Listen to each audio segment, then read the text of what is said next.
Maroc industriel, de la roche à la fusée. Les fondations oubliées, 1900 à 1980. Un pays sans industrie est un pays sans mémoire économique. L'héritage colonial et les premières pierres. Avant 1912, le Maroc n'avait ni système bancaire structuré, ni projet d'industrialisation planifié, ni enseignement économique institutionnalisé. C'était un empire chérifien riche en traditions artisanales, mais tourné vers lui-même. La modernisation industrielle était à la traîne, freinée par les rivalités des puissances européennes et l'instabilité politique. Puis vint le protectorat. Entre 1912 et 1956, la France investit massivement dans les infrastructures de son empire, mais pour ses propres besoins. Les routes, les ports, les chemins de fer, tout était conçu pour extraire, pas pour transformer. Le Maroc était une colonie de matières premières, pas une nation industrielle en gestation. Et pourtant, c'est dans cette période que germe l'une des graines les plus décisives de l'histoire industrielle marocaine.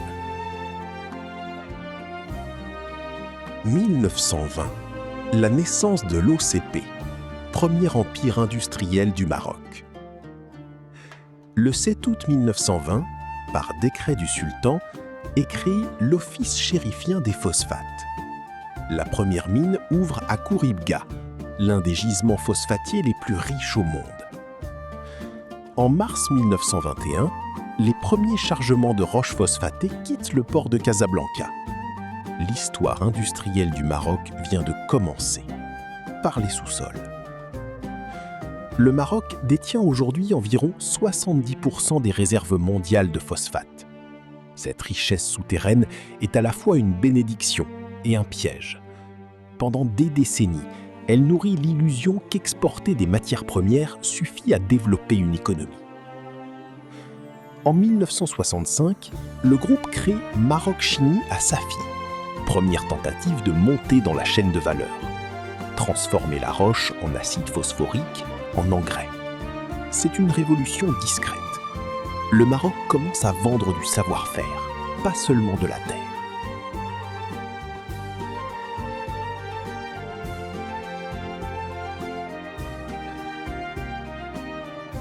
L'indépendance et le mirage industrialiste, 1956-1978. En 1956, l'indépendance donne au Maroc les rênes de son destin. Le jeune royaume hérite d'une économie extravertie, dépendante des matières premières et des marchés européens. Les premières années sont celles des grandes ambitions. L'État marocain s'implique directement dans l'économie, crée des entreprises publiques, lance des plans d'industrialisation ambitieux. En 1973, l'Office de développement industriel est créé. C'est l'époque des nationalisations, des plans quinquennaux, de la marocanisation. L'État croit pouvoir piloter une industrialisation par le haut, à la manière des économies planifiées. Mais la chute brutale des prix du phosphate, à partir de 1975, fragilise tout l'édifice. Le rêve industrialiste se heurte à la réalité d'une économie vulnérable, d'un tissu local d'entreprises embryonnaires et d'une dépendance aux capitaux étrangers.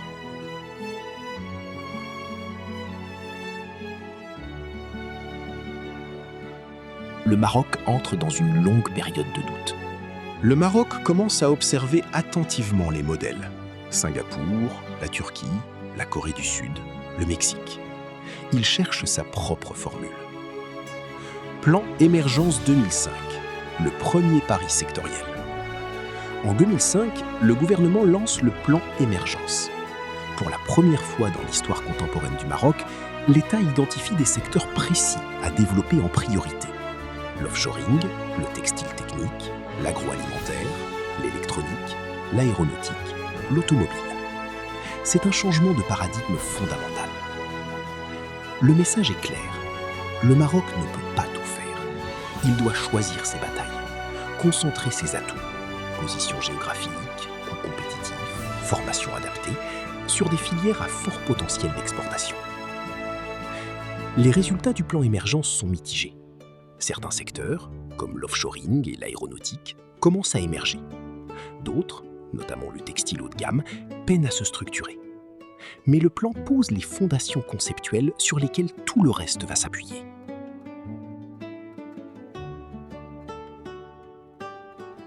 Tanger Med, le port qui a changé le destin du Maroc. Si l'on devait choisir un symbole unique de la transformation industrielle marocaine, ce serait peut-être Tanger Med.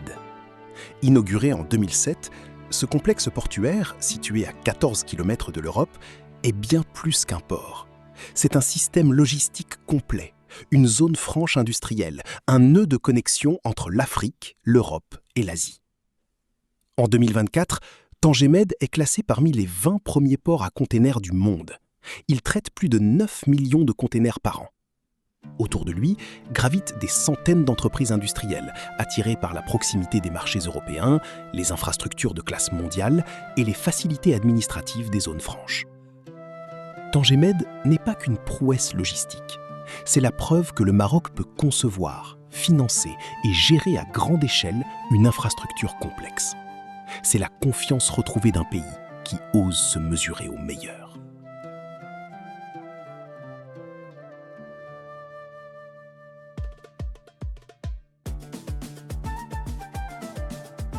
« 2012. L'usine Renault de Tanger, le grand pari de la rupture. Le 9 février 2012, Mohamed VI inaugure l'usine Renault de Tanger. Cette date marque un tournant dans l'histoire industrielle du Maroc contemporain. Construite sur 300 hectares dans la zone franche de Meloussa, conçue dès le départ comme une usine zéro carbone et zéro rejet liquide industriel, cette gigantesque plateforme automobile représente un investissement de plusieurs milliards de dirhams. Elle est le fruit d'un accord entre le Maroc, Renault et Veolia Environnement, signé en 2008 dans un contexte mondial agité, en pleine crise financière internationale. En quelques mois, la production s'emballe. La Dacia Logi, puis la Sandero sortent des chaînes à cadence industrielle. La capacité de production atteindra 400 000 véhicules par an. En 2023, l'usine produit 287 860 véhicules, exportés à 90% vers l'Europe. L'usine Renault de Tanger n'est pas seulement une réussite industrielle. Elle est un effet domino. Autour d'elle, plus de 150 équipementiers s'installent dans un rayon de quelques centaines de kilomètres. Un écosystème entier naît de ce seul investissement.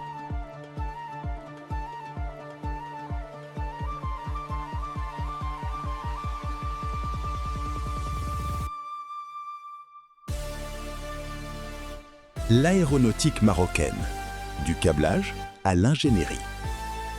Si l'automobile est le locomotive industriel visible, l'aéronautique est le secteur de prestige discret, celui qui mesure réellement la montée en gamme technologique d'un pays. En 2013, Midpark est inauguré, première zone franche aéronautique africaine, implantée à Noisseur, à quelques kilomètres de l'aéroport Mohamed V de Casablanca.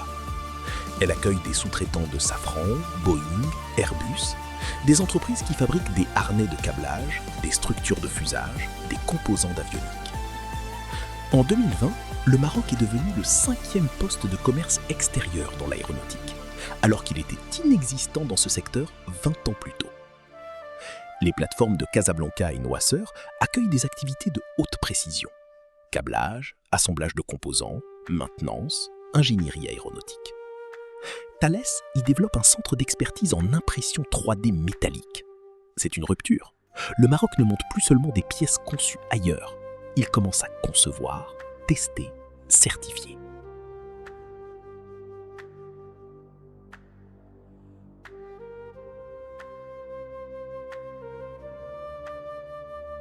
Stellantis à Kenitra, la deuxième usine qui confirme. Si Renault Tanger était un pari, Stellantis à Kenitra est une confirmation. En 2015, le groupe PSA, devenu depuis Stellantis, signe un accord avec le Maroc pour un investissement de 6 milliards de dirhams dans un complexe industriel à Kenitra. La production démarre en 2019.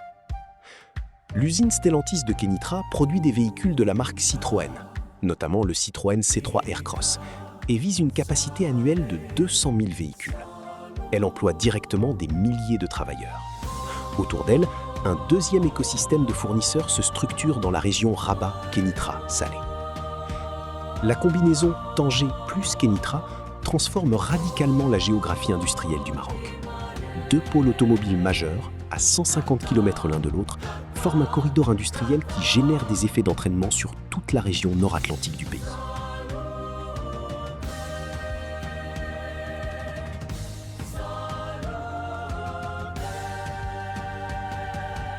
OCP, la mutation d'un géant. Pendant que l'automobile s'installe dans le nord du Maroc, dans les plaines du centre, un géant se réinvente discrètement. L'OCP Group, 100 ans d'histoire phosphatière, entame sa mue la plus profonde. Transformé en société anonyme en 2008, le groupe engage une stratégie d'intégration verticale radicale. Extraire, transformer, commercialiser des engrais finis. Non plus vendre la roche, mais vendre la solution nutritionnelle. L'OCP construit le Slurry Pipeline, un pipeline révolutionnaire de 235 km qui transporte la boue phosphatée de Kouribga jusqu'au complexe chimique de Djorf-Lasfar, économisant des dizaines de millions de litres d'eau et réduisant radicalement le coût logistique. C'est une innovation mondiale dans l'industrie minière. En 2022, le groupe réalise un chiffre d'affaires record de 114,5 milliards de dirhams. Le Maroc est devenu le premier exportateur mondial de phosphate brut, d'acide phosphorique et d'engrais phosphatés. Les chantiers et les ombres, 2014-2024. Industrialiser, c'est aussi apprendre de ses erreurs. Les réussites qui inspirent, cas d'école.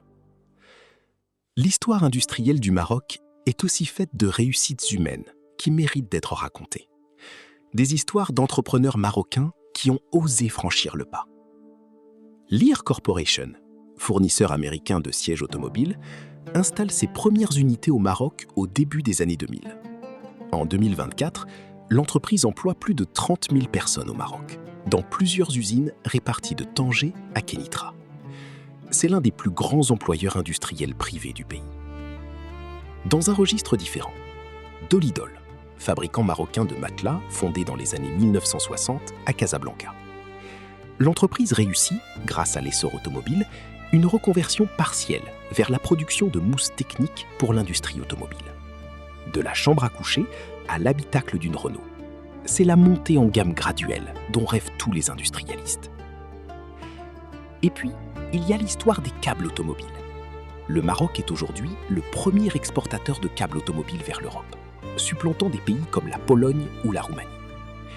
Ce leadership mondial dans une niche industrielle précise illustre ce que la spécialisation peut accomplir en 20 ans. Les ombres du tableau, les défis non résolus. Mais derrière les chiffres flatteurs, des fragilités persistent.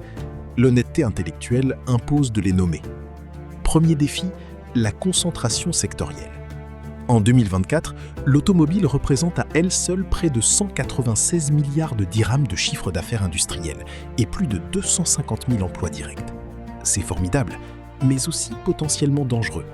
Une crise dans l'industrie automobile mondiale, une délocalisation d'un grand constructeur, et c'est tout un pan de l'économie qui vacille.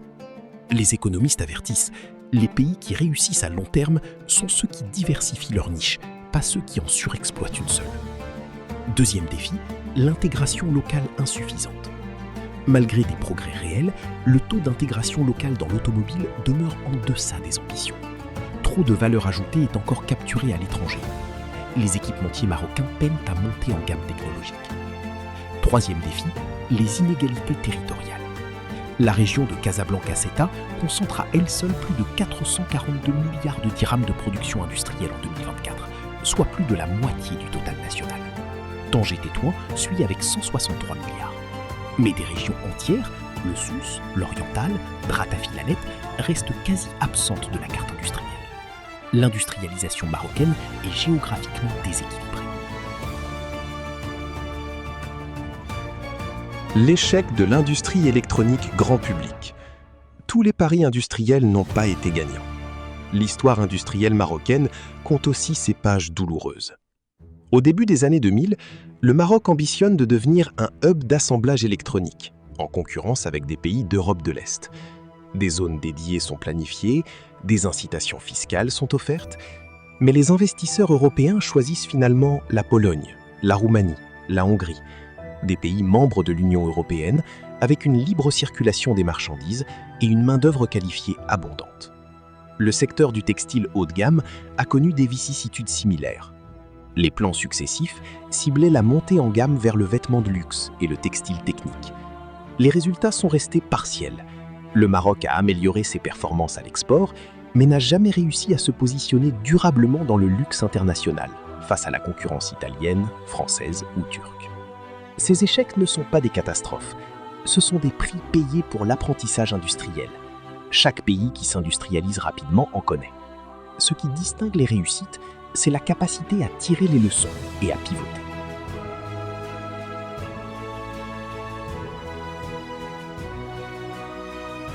Le grand retrait et l'ère libérale, 1978-1997. Face à la crise, le Maroc se tourne vers le FMI et la Banque mondiale.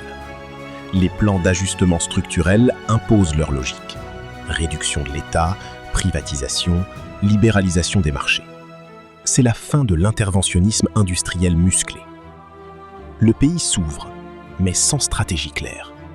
La première génération d'industriels marocains se bat avec des moyens limités, un marché intérieur restreint, des administrations lourdes. Le Maroc exporte du textile bas de gamme, de l'artisanat, des légumes. L'économie survit. Elle ne décolle pas encore. Ces années ne sont pas perdues pour autant.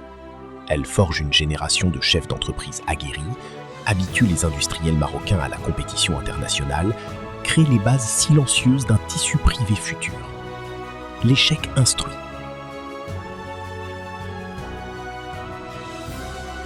La question sociale, emploi industriel et conditions de travail.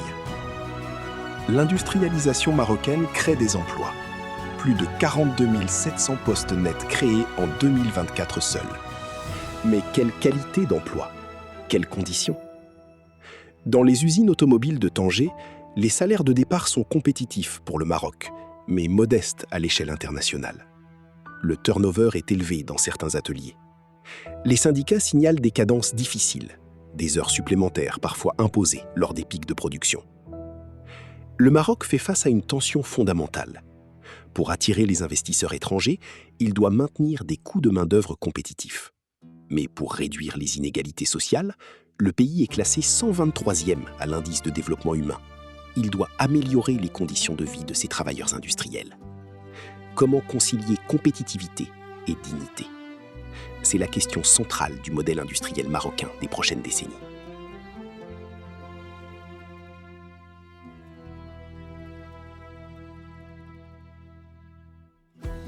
Le tournant vert est numérique, 2020-2026. L'industrie de demain sera propre ou ne sera pas. L'industrie marocaine face à la décarbonation mondiale. La révolution verte ne frappe pas seulement à la porte du Maroc, elle enfonce la porte.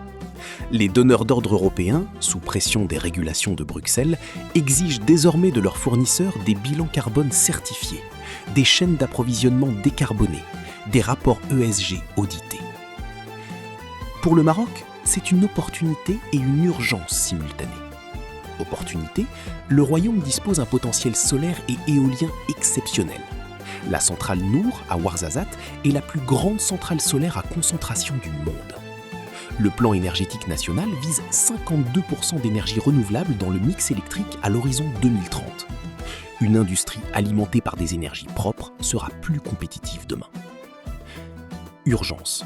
Les PME industrielles marocaines, souvent énergivores et peu équipées, doivent se mettre à niveau rapidement. Le risque, perdre des clients européens qui préféreront des fournisseurs d'Europe de l'Est, moins performants, mais plus facilement auditables. OCP et la chimie verte.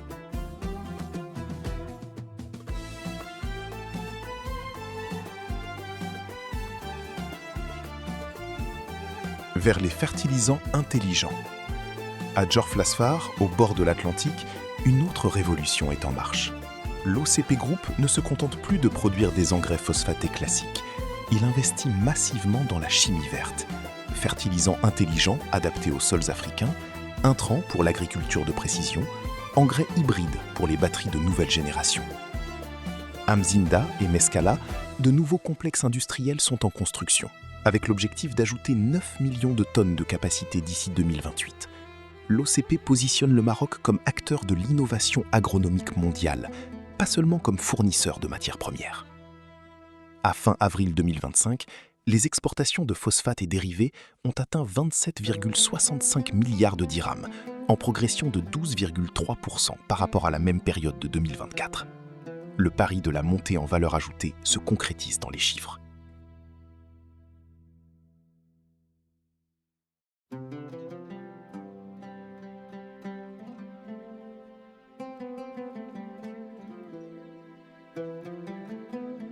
La transformation numérique industrielle. L'industrie 4.0 arrive au Maroc. Lentement, inégalement, mais irréversiblement. Dans les usines les plus modernes de Tanger et de Kenitra, des cobots travaillent aux côtés des opérateurs humains. Des systèmes MES, Manufacturing Execution System, pilotent en temps réel la production. Des algorithmes de maintenance prédictive évitent les pannes avant qu'elles surviennent. Le gouvernement a lancé le programme Industrie 4.0 Maroc, qui accompagne les PME industrielles dans leur transition numérique. Les résultats restent encore timides. En 2024, seulement 15 à 20% des entreprises industrielles marocaines sont engagées dans une transformation digitale significative. Mais la dynamique est réelle. Les grandes entreprises industrielles, OCP, Renault, Safran Maroc, sont déjà dans la cour mondiale de l'industrie intelligente. Leur mission, et celle du gouvernement, est de diffuser cette culture vers les PME et les ETI, qui forment l'armature invisible de l'économie industrielle nationale. La Coupe du Monde 2030 comme accélérateur industriel. En 2030, le Maroc co-organisera la Coupe du Monde de football avec l'Espagne et le Portugal. Cet événement planétaire est un formidable accélérateur d'investissement, mais aussi un révélateur des faiblesses infrastructurelles du pays. Pour accueillir des millions de visiteurs et répondre aux standards FIFA, le Maroc investit massivement dans la construction de stades, de lignes de train à grande vitesse, d'aéroports, de réseaux d'énergie. Ces chantiers colossaux représentent une demande industrielle considérable: acier, ciment, matériaux composites, équipements électriques. L'industrie marocaine est-elle capable d'absorber cette demande? Partiellement. Le ciment est produit localement à grande échelle. L'acier, moins. Les équipements électriques complexes, encore peu. La Coupe du Monde 2030 sera un test grandeur nature de la maturité industrielle marocaine et un moment de vérité sur ce qui reste encore à construire.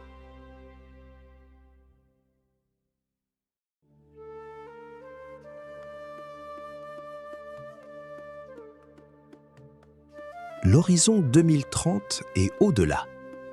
La première puissance industrielle d'Afrique. Un titre qui n'attend pas. Le classement africain. Une consécration et une responsabilité.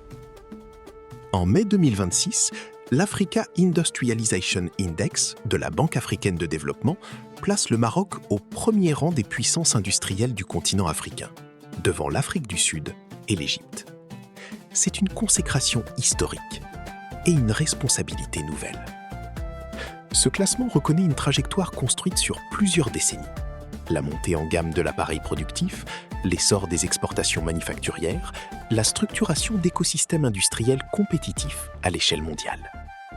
Le modèle marocain combine politique industrielle proactive, infrastructure logistique de classe mondiale et intégration dans les chaînes de valeur internationales.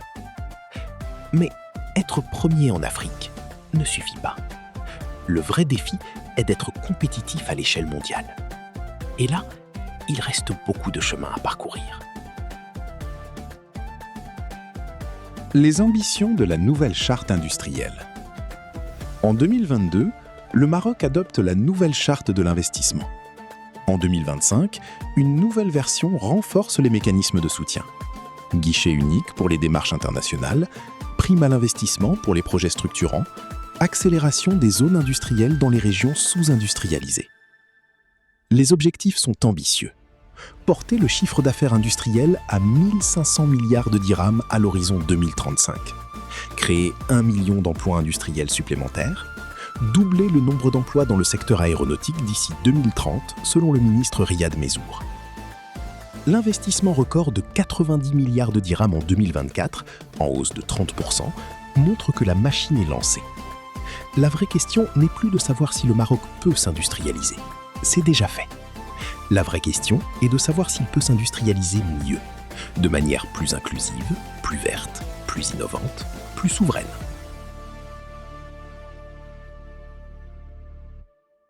Les conditions de la réussite durable. L'histoire industrielle du Maroc livre plusieurs enseignements pour les années à venir. Premier enseignement, la stratégie compte plus que les ressources.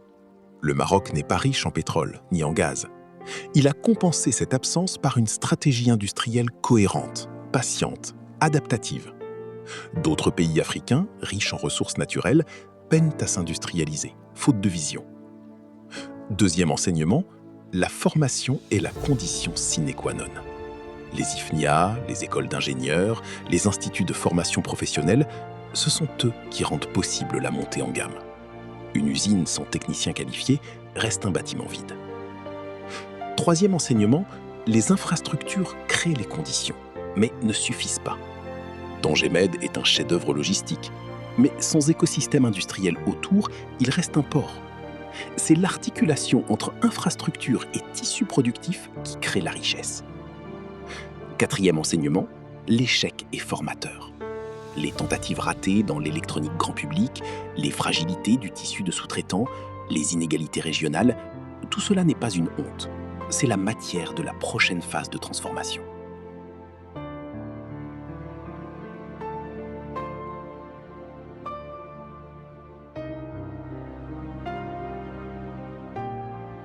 L'avènement de Mohamed VI et la nouvelle doctrine industrielle. En 1999, Mohamed VI monte sur le trône. Le Maroc entame une nouvelle ère. L'économie reste fragile, l'industrie dispersée, les exportations dominées par le phosphate brut et le textile. Mais quelque chose change dans la méthode. Le nouveau régime comprend que l'industrialisation ne peut plus être laissée au hasard du marché, ni imposée par un État omnipotent. Il faut une troisième voie. Des stratégies sectorielles ciblées, des partenariats publics-privés, des zones d'excellence. Le Maroc. Plan d'accélération industrielle, l'ère des écosystèmes.